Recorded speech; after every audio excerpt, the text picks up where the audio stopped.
En el capítulo pasado pudimos recorrer el mundo posterior a los conflictos de Medio Oriente, uno que tuvo que pasar por varias crisis diplomáticas o económicas, algunas provocadas por eventos del pasado y otras siendo completamente nuevas. Esto terminó desencadenando que mientras el mundo occidental lidiaba con aquellos nuevos obstáculos, en otras partes del mundo algunos grupos terroristas como Hezbollah, Hamas o Al-Qaeda recuperaran fuerzas y pusieran en jaque la poca estabilidad que había ganado Medio Oriente. Además, mientras estos conflictos comenzaban a surgir con fuerza, naciones como China o Rusia lentamente iban ganando terreno a nivel internacional, mejorando sus economías o alianzas políticas. Sean pues bienvenidos al tercer capítulo de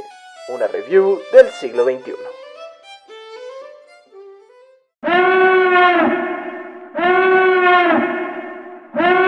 Buen día, audiencia. De nuevo, antes de comenzar con el video, y muy parecido a los anteriores, me parece importante realizar algunas aclaraciones. Y es que no olviden que estos videos son posibles gracias a una investigación documental, la cual yo mismo realicé y que podrán encontrar las fuentes en la descripción. No obstante, si bien realicé mi mayor esfuerzo por considerar los eventos más importantes de este periodo, mi contexto y forma de vida pueden llegar a afectar la objetividad de este video. Es por ello que no puedo dejar de recomendar a la audiencia que si desea tener una imagen más clara de lo que fue este periodo, no olviden consultar las fuentes proporcionadas en el video y las de su preferencia. Comencemos con el video.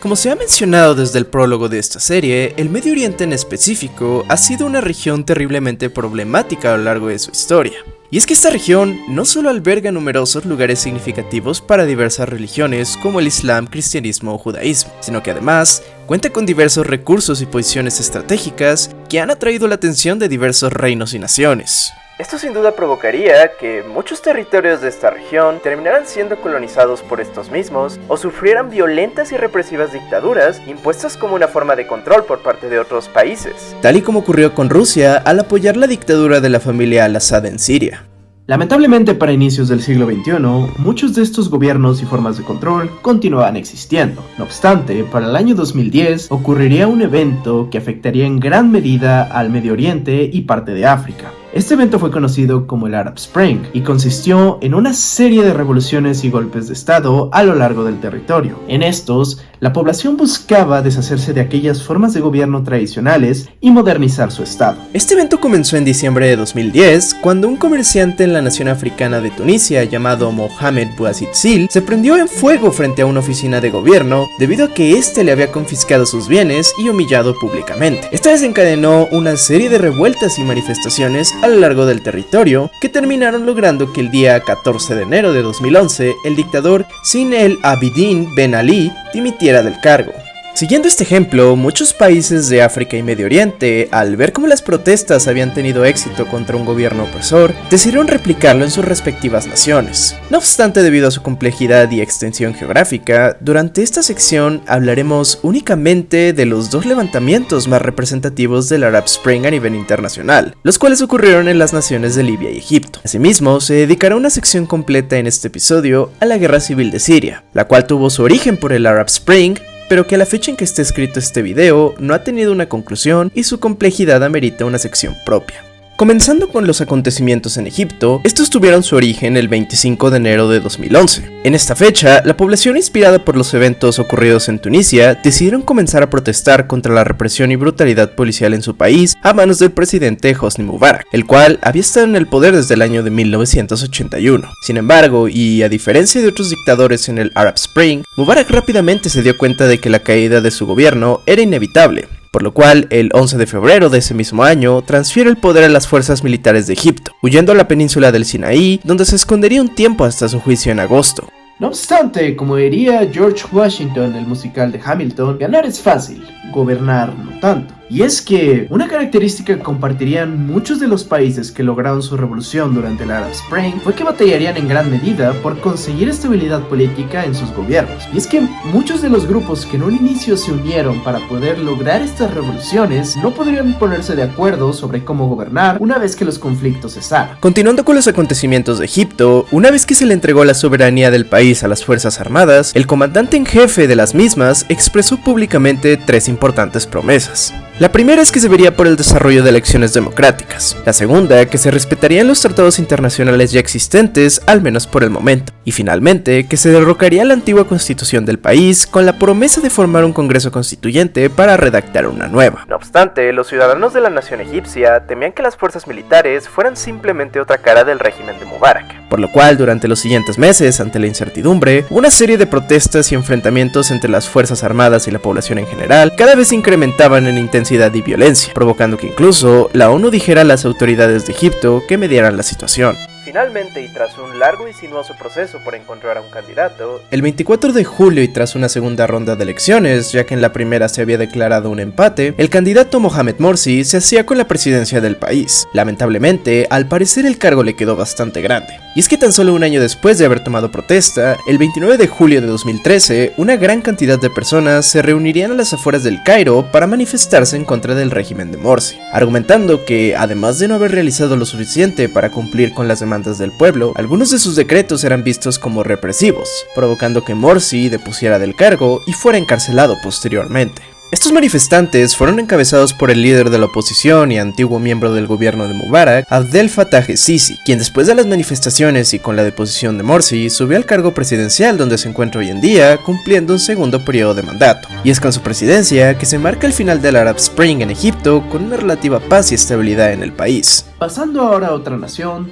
toca hablar de Libia, quien a diferencia de Egipto, tuvo un desarrollo más caótico y violento durante su revolución. Y es que en esta ocasión, a diferencia de Mubarak, el dictador de poder no estaba para nada dispuesto a dejar el poder, provocando que incluso en algún punto, la comunidad internacional interviniese militarmente en la región. La historia del Arab Spring en Libia comienza el 15 de febrero de 2011, cuando el gobierno del dictador Muammar Gaddafi arresta a un activista de los derechos humanos, provocando una gran cantidad de revueltas en el país, que culminaron en la toma de las ciudades de Benghazi y Trípoli por parte de los manifestantes, quienes exigían la deposición del líder libio. Ante esta situación, Gaddafi y su gobierno, viéndose acorralados, deciden responder de forma violenta a los manifestantes disparando con armas letales. Además, en un intento por cubrir este hecho, se bloquean las comunicaciones e internet a lo largo del país. Finalmente, un par de días después de aquellos acontecimientos, Gaddafi hace una aparición televisiva para negar el haber utilizado fuerza letal en contra de los manifestantes y tacharlos de jóvenes bajo la influencia de las drogas o Al-Qaeda. Ante la negación y violencia del gobierno, los manifestantes deciden proceder a tomar las armas y deponer a Gaddafi por la fuerza, y a pesar de la gran cantidad de muertos, los rebeldes comenzaban a ganar terreno en Libia. Ya para aquel entonces, la comunidad internacional, al ver la rápida escalada de violencia, decide intervenir, primero de forma diplomática, pidiéndole al dictador que renuncie a su cargo. No obstante, un Gaddafi cada vez menos dispuesto a ceder al poder, decide ignorar los avisos de la comunidad internacional y continúa respondiendo violentamente a los rebeldes, llamándolos públicamente incluso como traidores. Esta actitud por parte del dictador libio desencadenó que en marzo de 2011, los países del Neiro decidieran comenzar una campaña de ataques aéreos con el fin de destruir posiciones clave del gobierno y neutralizar a su fuerza aérea para apoyar a los rebeldes. Esta acción desencadenaría que muchos de los soldados del ejército de Gaddafi se cambiaran al bando rebelde. No obstante, si bien esto debilitó mucho a Gaddafi, también incrementó en gran medida el número de fuerzas paramilitares en el estado, lo cual en un futuro tendrá grandes consecuencias. El 27 de marzo de 2011, fuerzas militares del Neiro tomaron el control de las operaciones militares en el país, en un principio tratando de llegar a una solución diplomática para el conflicto. No obstante, las acciones del dictador habían hecho imposible una resolución pacífica, por lo cual, la guerra en esta región continuaría hasta el 20 de agosto, donde las fuerzas conjuntas de los rebeldes y el Neiro lograron entrar a la capital, marcando el final de la dictadura de Gaddafi,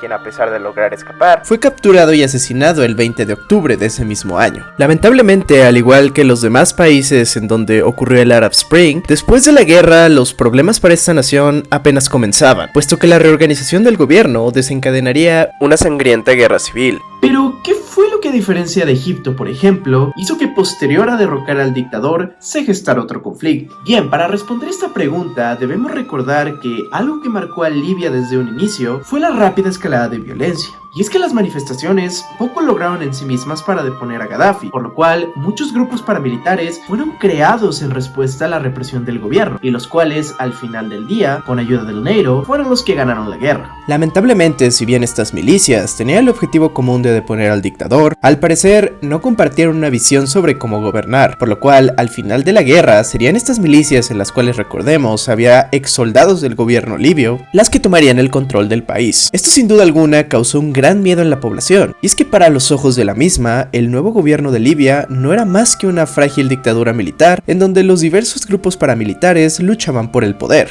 La debilidad de este fragmentado gobierno se probaría un año después, cuando varias de las milicias que lo conformaron tuvieron un enfrentamiento en la ciudad de Trípoli, provocando el inicio de una violenta guerra civil que aún en la actualidad continúa y que se ha cobrado la vida de más de 4.000 personas. Antes de terminar con el tema, quisiera aclarar que la guerra civil de Libia ya terminó. No obstante, cuando fue escrito este video, la guerra civil continuaba en pie. Sin embargo, para finales del año 2020, más en específico el 24 de diciembre, por medio de unas conferencias de paz, se logró llegar a un acuerdo. Además de ello, quiero comentar a la audiencia que sobre todo en este tema tan complejo como lo es la guerra de Libia, le recomiendo encarecidamente que revisen las fuentes en la descripción e investiguen más por su cuenta para formar su propia opinión al respecto. Dicho esto, pasemos con el siguiente tema.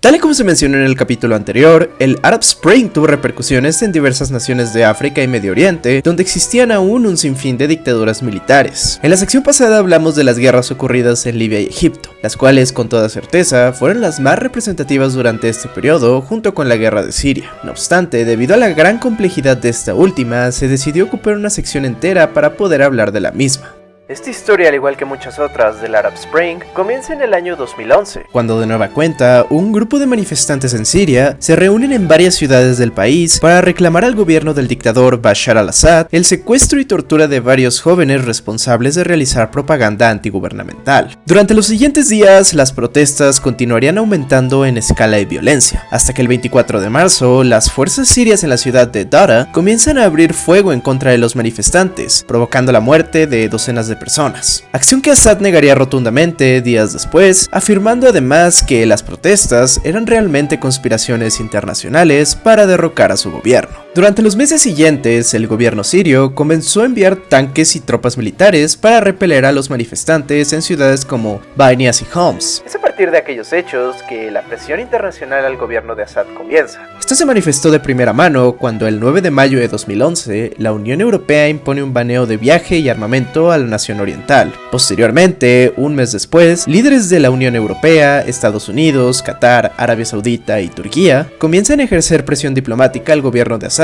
para que éste dimita del cargo. No obstante, aquí hay algo importante que aclarar. Y es que a diferencia de países como Libia o Egipto, desde tiempos de la Guerra Fría, Siria se había hecho de dos importantes aliados, los cuales fueron Irán y Rusia. Esto provocó que fuese más complicado para la comunidad internacional intervenir en este país, ya que en repetidas ocasiones, estas dos naciones votarían en contra de la intervención por medio de las Naciones Unidas. Aún así, la presión internacional no terminó ahí, puesto que los embajadores de Francia y Estados Unidos, por ejemplo, visitaron el 1 de julio la ciudad de Hama, en la cual se estaba llevando a cabo una protesta masiva, a la cual terminaron uniéndose y siendo testigos vivientes de primera mano de la represión del gobierno de Assad. Un par de días después, algunos simpatizantes del gobierno sirio decidieron atacar las embajadas de Estados Unidos y Francia. Estos ataques fueron presumiblemente orquestados por al-Assad. No obstante, y como era de esperarse, este negaría todo. El ataque hacia estas embajadas tendría grandes consecuencias a nivel internacional, puesto que posterior a los mismos, las Naciones Unidas abrieron una investigación respecto a los crímenes de guerra cometidos por Assad. Sin embargo, y a pesar de la gran presión internacional, esta investigación se vio un tanto limitada debido a los constantes esfuerzos de China, Rusia e Irán por evitarlo, por lo cual lo único que se podría realizar es condenar al gobierno de Assad por medio de ataques diplomáticos como sanciones y bloqueos comerciales, como el realizado por Estados Unidos el 2 de septiembre de 2011. Durante los siguientes meses, ante los ataques diplomáticos y las investigaciones en su contra, Assad decidió realizar algunos cambios políticos que pudiesen mejorar su imagen, tales como permitir la existencia de más partidos políticos o la propuesta de crear una nueva constitución el 22 de marzo del 2012.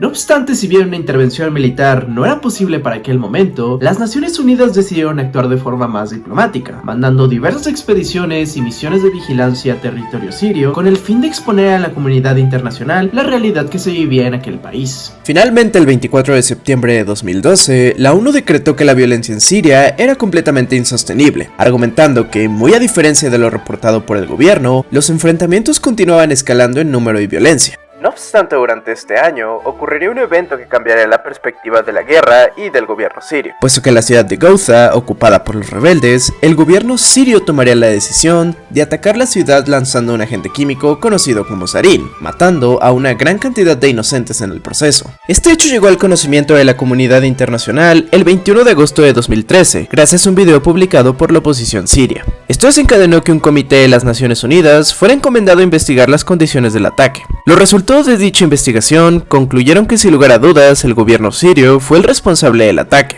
Esto debido a que en el lugar del mismo se pudieron encontrar restos de armamento utilizado por el ejército sirio. En la descripción podrán encontrar un enlace del reporte original de la ONU, donde se muestran todas las pruebas y detalles respecto a esta resolución. Este ataque, como se mencionó anteriormente, cambiaría completamente la situación de Siria a nivel internacional, puesto que varias naciones como Turquía o Arabia Saudita comenzaron a enviar armamento y suministros a grupos rebeldes de la zona, mientras que Estados Unidos proporcionó entrenamiento militar por medio de la CIA a grupos de oposición de Siria, además de realizar ataques aéreos a la región. No obstante, los aliados de Assad no se quedarían con los brazos cruzados, y de igual forma Rusia e Irán, por ejemplo, comenzarían a mandar apoyo a Siria de forma indirecta, con armamento, suministros y algunos ataques aéreos. Pero la cosa no termina aquí, y es que los grupos extremistas de Hamas y Hezbollah también apoyarían al dictador por medio de suministros, armas y, en el caso de Hezbollah, tropas para combatir. Sin duda alguna, para el año 2013, Siria se había convertido en un auténtico campo de batalla donde ya no era una lucha por la libertad, sino una gigantesca proxy war donde diversas naciones y potencias se atacaban de forma indirecta. Es bajo este panorama que la guerra continuaría para finales del año 2014, en donde cortaremos los acontecimientos de este video y que continuaremos en el último capítulo de esta serie. No obstante, hay que mencionar que en el año 2014, otro grupo terrorista que llevaba ya un par de años en la región se llevaría la atención mundial por sus ataques terroristas, provocando que la comunidad internacional frenara parte de sus operaciones en Siria para poder combatirlos, y me estoy refiriendo a ISIS. No obstante, la situación con este grupo la comentaremos durante su propia sección a continuación.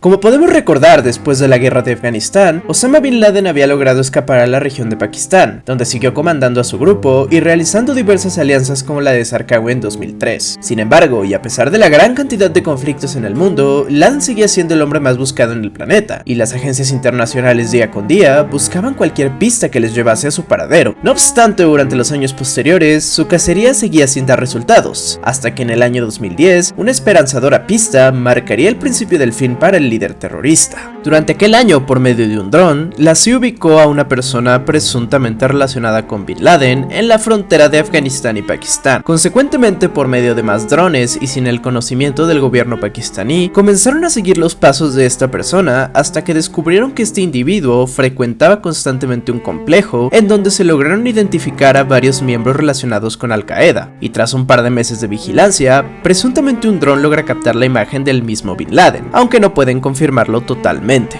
Al no tener certeza, el gobierno americano recomienda al presidente actuar con cautela, puesto que de no ser el líder terrorista, esto podría afectar las relaciones diplomáticas entre Estados Unidos y Pakistán y sus aliados, al no ser este un país con el que se encontraba en guerra. No obstante, el presidente estadounidense Barack Obama, al considerar que era la mejor oportunidad que habían tenido para capturar al líder terrorista, decide llevar a cabo la operación. Durante los siguientes meses, fueron seleccionados por la CIA los mejores elementos de la división militar de los Navy SEALs, además de ser construida en la ciudad de Virginia, una réplica a tamaño real aproximada a lo que sería el recinto donde se encontraba Bin Laden, en la cual se entrenaría por 2 meses completos a los integrantes de la operación, con el fin de evitar fallas. Finalmente, el 1 de mayo de 2011, a pesar de un par de contratiempos, el grupo de SEALs comandados por la CIA y supervisados por el presidente a distancia, lograron entrar al lugar y eliminar al líder terrorista, anunciando a la Casa Blanca el éxito de la operación con la frase "For God and the country, Jerónimo, Jerónimo", o en español, "Por Dios y el país, Jerónimo,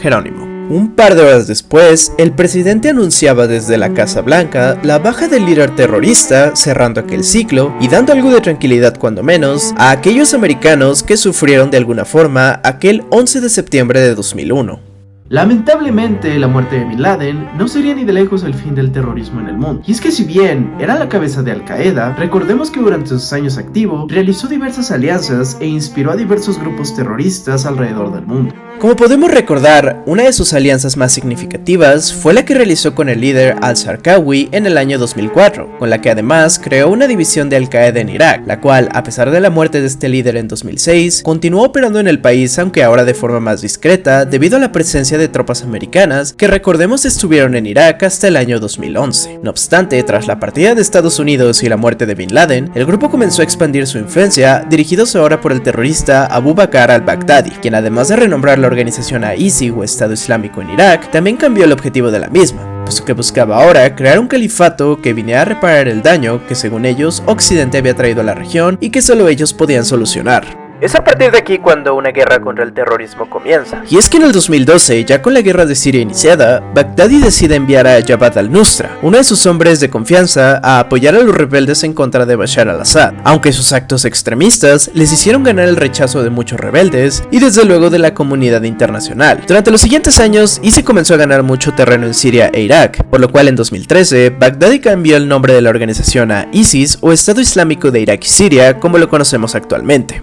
Aunque finalmente lo que hizo que ISIS se convirtiera en el enemigo público número uno del mundo occidental fue cuando en julio de 2014 el grupo terrorista logra tomar la capital de Irak y además durante los siguientes meses conquistaría un tercio del territorio sirio, abriéndose paso incluso hasta Libia, donde recordemos había una gran inestabilidad política por la guerra civil. Aunado a la conquista de territorio, ISIS comenzó a llevar a cabo un sinfín de despiadados actos terroristas como la masacre de Camp Spancer en la ciudad de Tikrit, Irak, donde murieron cerca de 1.600 personas, considerándose como el segundo acto terrorista más letal de la historia. El ascenso de ISIS con toda certeza provocaría un gran desbalance en el mundo, puesto que además del terror e incertidumbre que sentía la población al no saber cuándo sería el siguiente ataque terrorista, también ocasionó que muchos de los países que estaban involucrados en el conflicto de Siria voltearan la mirada hacia ISIS, poniéndola como prioridad y descuidando la guerra civil. Durante los siguientes meses de 2014, países como Estados Unidos, Reino Unido, Turquía, Canadá y otros más enviarían diversos ataques aéreos, tropas y suministros al gobierno iraquí con el fin de que éste lograra recuperar la región. Finalmente, para diciembre de este año, el avance de ISIS se habría frenado. No obstante, y como veremos en el capítulo siguiente, ante la posibilidad de la derrota, ISIS realizaría o inspiraría durante los años siguientes una gran cantidad de actos terroristas a nivel mundial que pondrían a muchas regiones bajo alerta.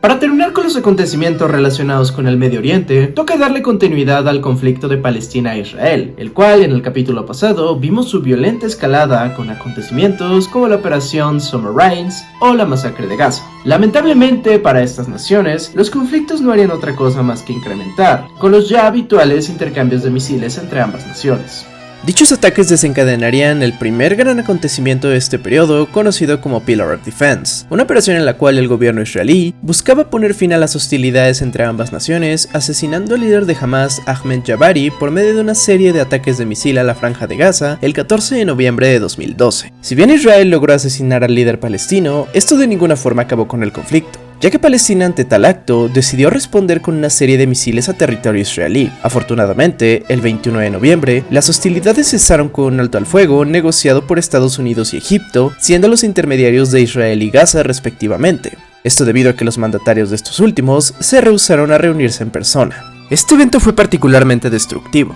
Y es que Palestina, por ejemplo, además de las cerca de 179 pérdidas humanas, tuvo un total de pérdidas materiales calculadas en $20 millones. Esto por la destrucción de edificios, bancos e incluso un estadio. Por su parte, Israel en esta ocasión perdió 10 personas, incluyendo civiles y soldados, al igual que una gran cantidad de edificios y casas de civiles. Además, un par de días después del armisticio, fue reportado que 6 jóvenes palestinos fueron ejecutados públicamente por Hamas al presuntamente haber colaborado con los ataques israelíes. El siguiente acontecimiento a destacar durante esta época fue la Operación Protective Edge en el año 2014, en la cual Israel de nuevo mandaría misiles a la Franja de Gaza debido al secuestro y asesinato de 3 jóvenes israelíes por parte de Hamas. No obstante, este conflicto se convertiría en uno de los más largos en la historia moderna del conflicto palestino-israelí, puesto que iniciaría el 8 de julio de 2014 y terminaría hasta el 26 de agosto de ese mismo año. Durante este periodo, miles de civiles morirían y en esta ocasión incluso, escuelas y hospitales fueron bombardeados por ambos bandos. Hablando sobre las reacciones internacionales, a diferencia de conflictos como Pillar of Defense o Protective Shield, en este caso fue muy difícil lograr un armisticio entre ambas naciones, puesto que estas estaban dispuestas a acabar con la otra de una vez por todas. Esto provocó que en muchos países hubiesen diversas protestas en contra de la guerra y que incluso en Europa surgieron algunos movimientos antisemitas. En consecuencia, las Naciones Unidas enviaron un comité a investigar a la zona, puesto que consideraban que las hostilidades podrían haber incluso incurrido en crímenes de guerra. A la fecha en la que está escrito este video, no ha habido un conflicto con la magnitud de este último. No obstante, la región de Palestina e Israel continúa siendo una de las más tensas en todo el mundo, y es que incluso las medidas para entrar a estos países continúan siendo bastante fuertes. Si bien el objetivo de este video es mantenerse lo más neutral posible, sí quisiera mencionar que este conflicto es una prueba de que los individuos que más sufren en una guerra son los civiles. Es por ello que esperamos que ambas naciones puedan resolver sus problemas y llegar a un acuerdo para terminar con este conflicto que ya está por cumplir un siglo, esto con el fin de que sus habitantes puedan vivir en paz y armonía.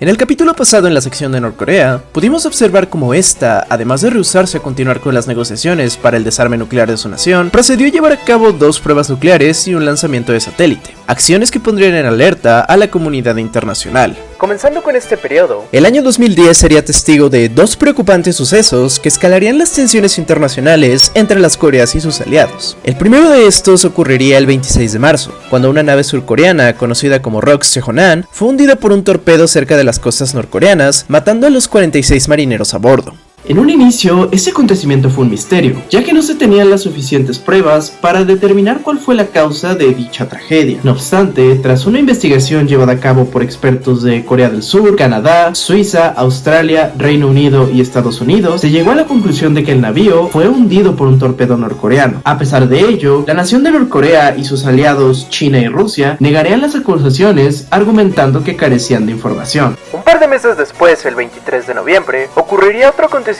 que de forma definitiva agudizaría las tensiones diplomáticas entre el sur y el norte. Y es que en esta fecha Norcorea lanzaría una serie de misiles a la isla de Yonpeng en Corea del Sur, debido a que una prueba realizada por este último cerca de su vecino del norte le hizo pensar que se trataba de un ataque. Posterior al ataque del norte, el sur respondió lanzando misiles a algunas bases militares de Corea del Norte, desencadenando un intercambio de alrededor de 170 misiles que terminaron matando a un total de 4 surcoreanos y entre 5 a 10 norcoreanos, además de las pérdidas militares y patrimoniales que sufrieron ambas naciones. Este acontecimiento sin duda alguna puso en alerta a toda la comunidad internacional, ya que un incidente de este calibre no se había visto en la península de Corea desde el año de 1950 con la guerra, por lo cual muchas naciones alrededor del mundo hicieron un llamado a ambas Coreas para que cesaran las hostilidades. No obstante, es cierto que muchos países le achacaron la culpa a Corea del Norte, ya que bajo su juicio fue la iniciadora de dichas hostilidades. Este conflicto también expuso los primeros signos de tensión entre Estados Unidos y sus aliados con Rusia y China, puesto que los primeros culparon completamente a Norcorea del ataque, mientras que los segundos, a pesar de abogar por un alto al fuego entre ambas naciones, mostraron su apoyo diplomático principalmente a la nación norcoreana. Durante los siguientes años, Norcorea, además de realizar varias demostraciones y ejercicios militares con el fin de mandar un mensaje al mundo sobre su poder, el 1 de febrero de 2013 realizó su tercera prueba nuclear. No obstante, como veremos en los próximos capítulos, la crisis de Norcorea se calmaría, al menos por unos años, con la celebración de diversas cumbres y conferencias en donde participarían las Coreas y Estados Unidos con el fin de poner fin a las hostilidades. Y es aquí donde terminamos la crisis de las Coreas durante este periodo, y sin más por agregar, es momento de pasar a la siguiente sección.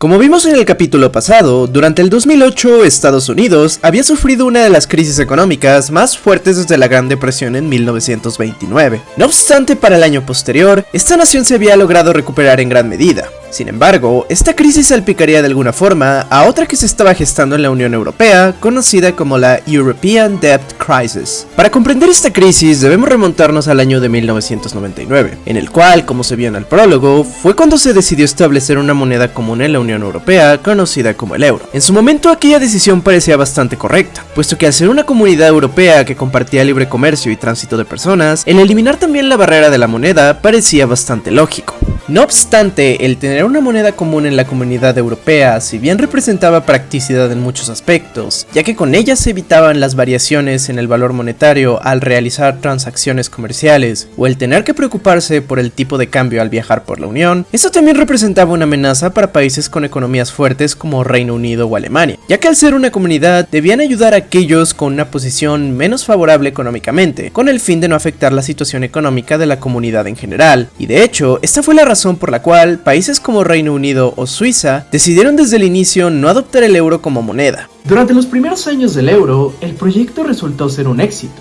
ya que muchos de los países con una economía inferior a la de las grandes potencias de la Unión Europea comenzarían a tener un gran desarrollo económico. No obstante, en diciembre de 2010 ocurriría un acontecimiento que expondría la debilidad de aquel proyecto frente a las crisis económicas. Y es que durante este mes, Grecia reportaría que le era imposible hacer frente a la deuda externa que tenía su país. Esto no es de extrañar, ya que desde que este país entró a la Unión, trató de modernizarse y crear más empleos. Sin embargo, nada en esta vida es gratis, y es que para lograr realizar aquellas acciones, el país, como era lógico, comenzó a solicitar una gran cantidad de préstamos con la esperanza de poder pagarlos en el futuro. No obstante, mientras los años pasaban, la deuda de Grecia comenzó a incrementar, haciendo cada vez menos posible que esta nación pagara la misma. Situación que ocultó a la comunidad europea y al mundo durante varios años con el fin de no manchar su reputación o devaluar el euro. Para el año 2010, la situación era completamente insostenible, por lo cual Grecia acudió a buscar apoyo por parte de la comunidad, el cual en un inicio le fue proporcionado por naciones como Alemania, dándole un breve alivio. No obstante, el tamaño de la deuda externa que tenía esta nación era bastante colosal, desencadenando que durante los siguientes años, Grecia requiriera aún más apoyos económicos por parte de los miembros de la comunidad, los cuales seguían sin poder pagar, afectando el valor del euro e incluso provocando que más países de la Unión Europea tuvieran sus propias crisis económicas. Esta situación desencadenó que los países que proporcionaron apoyo a Grecia, principalmente Alemania, comenzaran a tener tensiones diplomáticas con la nación mediterránea, la cual, al no poder pagar y debido a la presión de sus acreedores, tuvo que tomar la decisión de incrementar los impuestos en su país, provocando un gran caos en el mismo, puesto que esta decisión hizo que muchas empresas incrementaran sus precios y despidieran a sus trabajadores, provocando que el poder adquisitivo disminuyera y muchas personas cayeran en la pobreza. Finalmente, para el 2014, tras varios años de crisis, la Unión Europea comenzaba a recuperarse. No obstante, este acontecimiento expuso lo débil que podría llegar a ser el euro ante situaciones y crisis como esta, y provocaría que algunos países pusieran en duda la efectividad de la Unión, uno de ellos siendo Reino Unido, quien, como veremos posteriormente, buscaría salir de la misma.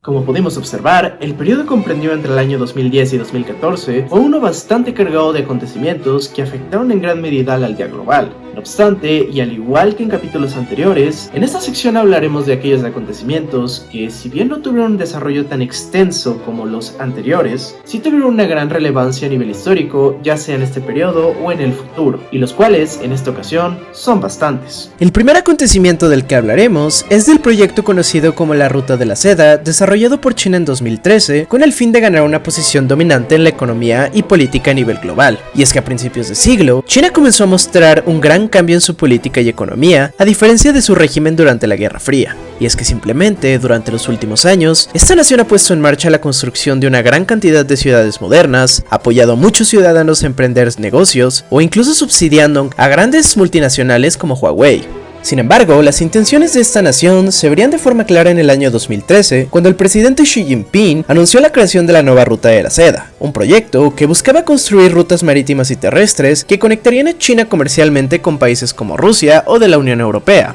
dándole a esta nación una posición estratégica a nivel comercial y consolidándose como un poderoso competidor a nivel económico de Estados Unidos, con quien tendría acalorados conflictos durante los años posteriores, como veremos en el capítulo final. El siguiente acontecimiento a mencionar es el conflicto de Rusia con Crimea en el año 2014. Y es que si recordamos, Putin, el cual por cierto fue reelecto como presidente en el año 2012, tras un periodo de ausencia como primer ministro, no le agradaba que Rusia hubiese perdido una gran cantidad de territorio al término de la Guerra Fría. Para desgracia de Putin además, muchos de los antiguos países pertenecientes a la Unión Soviética comenzaron a unirse ya sea al NATO o a la Unión Europea, los cuales, si bien no eran enemigos de Rusia, tampoco eran sus aliados más cercanos, por así decirlo, además de tener una gran influencia por parte de los Estados Unidos, al menos en lo comercial y político. Esto llevó a Putin a tratar de llevar mejores relaciones diplomáticas con Ucrania, ya que además de ser una de las pocas naciones europeas que no formaba parte de la Unión, este país colinda con Rusia y algunos de los miembros de las naciones de la Unión Europea,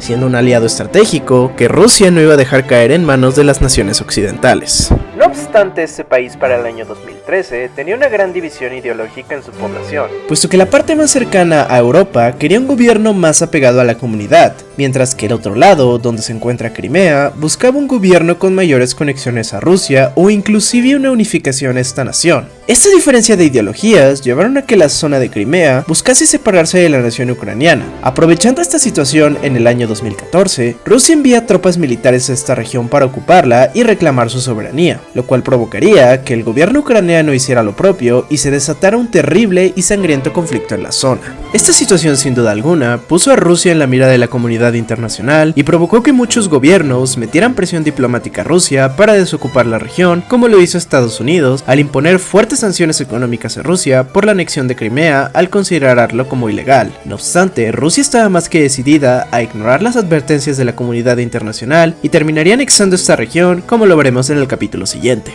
El penúltimo acontecimiento al que haremos mención es el ascenso del grupo terrorista de Boko Haram, el cual el 14 de abril de 2014 raptó un total de 223 niñas en Nigeria para posteriormente amenazar a los padres y al gobierno con casarlas con miembros del grupo o utilizarlas para la trata de blancas. Además de ello, ese mismo año, tras la captura de Irak por parte de ISIS, ambos grupos terroristas buscaron formar una alianza al compartir ideología y perseguir los mismos objetivos. Este panorama provocaría que algunas naciones como Reino Unido y Estados Unidos, al ver cómo Boko Haram se convertía en una amenaza para la humanidad, enviaron apoyo militar al gobierno de Nigeria para derrotar a este grupo. Como último dato y antes de pasar a la sección de avances científicos y artísticos, mencionaremos la reconciliación comercial de Estados Unidos con Cuba, puesto que durante los últimos años del gobierno de Barack Obama, este logró tras una serie de reformas comerciales, reducir las restricciones, aunque no por completo hay que mencionar, del embargo impuesto a la nación caribeña tras la Revolución Cubana. E incluso, un año después, Estados Unidos retiraría a esta nación de su lista de países que apoyaban el terrorismo. Para finalizar este video, es momento de, al igual que en los anteriores, mencionar los acontecimientos científicos, tecnológicos y artísticos más importantes del periodo. Comenzando con el área de exploración espacial, destaca el descubrimiento de un polo norte en Marte por medio de un satélite hindú, además de las imágenes del Mars Reconnaissance Orbiter que mostraban claramente presencia de agua líquida y fluida en el planeta marciano. Esta información sin duda motivaría cada vez más a agencias espaciales a realizar misiones de reconocimiento a este planeta con el fin de colonizarlo en el futuro. En el área tecnológica destaca el avance en la tecnología de impresión 3D, ya que durante este periodo se logró imprimir desde una prótesis de mandíbula hasta la creación de partículas a microescala, lo cual permitiría en el futuro imprimir órganos y prótesis funcionales. Finalmente, en la rama artística, en la música destacan artistas como Katy Perry con canciones como Last Friday Night o Roar, Adele con su exitoso álbum 21 y canciones como Pump Up Kicks de Foster the People o Summer de Calvin Harris, además que el reggaetón y los artistas latinos comenzaban a ganar terreno. Por otro lado, en el ámbito cinematográfico, destacan producciones como El Gran Hotel Budapest de Wes Anderson, El Origen de Christopher Nolan, The Social Network de David Fincher o Berman de Alejandro González Iñárritu. Y es así como llegamos al final de este periodo, el cual, como pudimos observar, estuvo bastante cargado, a diferencia de su predecesor, de importantes acontecimientos políticos, económicos y sociales, e incluso debo admitir que en esta ocasión en específico fue bastante más complicado definir cuáles fueron los acontecimientos más importantes del periodo, y muchos incluso tuvieron que ser recortados del guión, ya que este estaba quedando bastante largo para hacer solo un capítulo. Es por ello, y quizás siendo un poco pesado al respecto, no puedo dejar de recomendar a la audiencia que para tener una mayor comprensión del tema, investigue más a profundidad del mismo, y más en esta ocasión y en este periodo tan complejo. En fin, solo queda decir que esperen el último capítulo de esta serie, en el cual podemos analizar el desarrollo e incluso desenlace de muchos de los acontecimientos de este periodo y el inicio de muchos otros más, lo cual nos ayudará a comprender la situación actual del mundo. Y pues bueno, nos vemos la próxima y recuerden, el conocimiento se comparte, no se presume ni se oculta. Hasta la próxima.